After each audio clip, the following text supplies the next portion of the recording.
The immigration crisis at our border continues. The number of migrant children in custody along the southern border has now tripled in the past couple of weeks.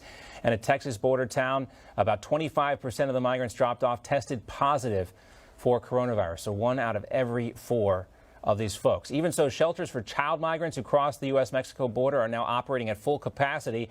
And the CDC says there is, quote, this is a no 0% risk scenario. So facilities should plan for and expect to have COVID-19 cases. So the schools are closed, but these shelters are open and operating at full capacity for kids.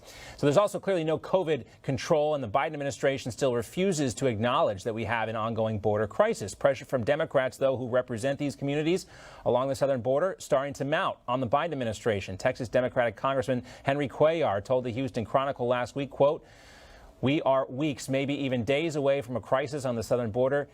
Inaction is simply not an option. Our country is currently unprepared to handle a surge in migrants in the middle of a pandemic." Should the Biden administration see this coming? Let's talk to Texas GOP chairman now and former Congressman Allen West, a retired U.S. Army Lieutenant Colonel and the CEO and president of the Hope Center. Colonel West, great to see you.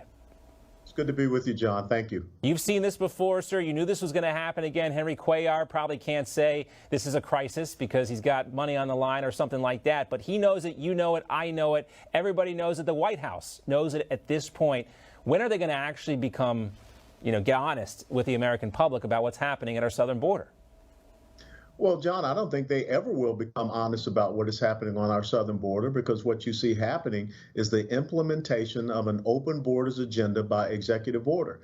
What they have sent out, the message clearly from the Biden administration, is that come on into the United States of America. One of the first things that he did as president of the United States of America, a sovereign nation, and here we have a sovereign state in Texas, was to clearly say that I am abdicating my role and responsibility as president, my constitutional duty to protect and defend the Constitution and this country, the United States of America.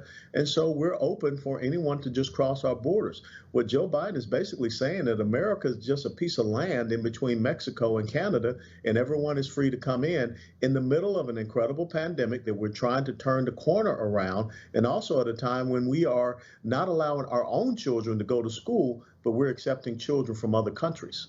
Maybe I'm naive or Pollyannish, but it's just hard for me to believe that the Biden administration, consisting of so many people who served under President Obama and saw this happen in previous years, didn't know it was going to happen again when they opened up the borders. Now, the Biden administration also confirmed, Colonel West, that members of the media cannot visit these facilities holding minors near the southern border. So no media access because of COVID here, but we can let these people into the country in the first place?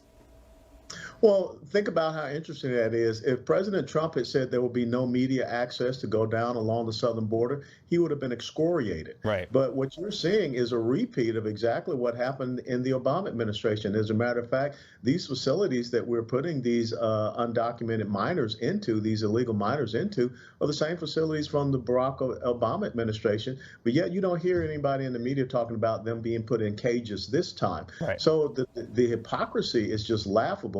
But this is really undermining the sovereignty of the state of Texas, and that's what Henry Cuellar realizes, and he's very nervous about this because it is having an adverse effect in our Rio Grande Valley communities. Yeah, it's counterintuitive, I guess, for some people to think that actually enforcing the law would create the disincentive for people to come, but that's what we know, in fact, has happened. And, I don't know anything less humane than 3,200 unaccompanied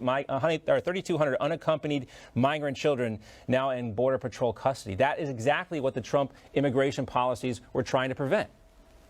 You're absolutely right. And so when you talk about what is the most humane thing to do, it should not be sending a message saying that put your children on a dangerous journey in the hands of coyotes, not the animal, which some people on the left believe, but putting your children in the hands of drug cartels.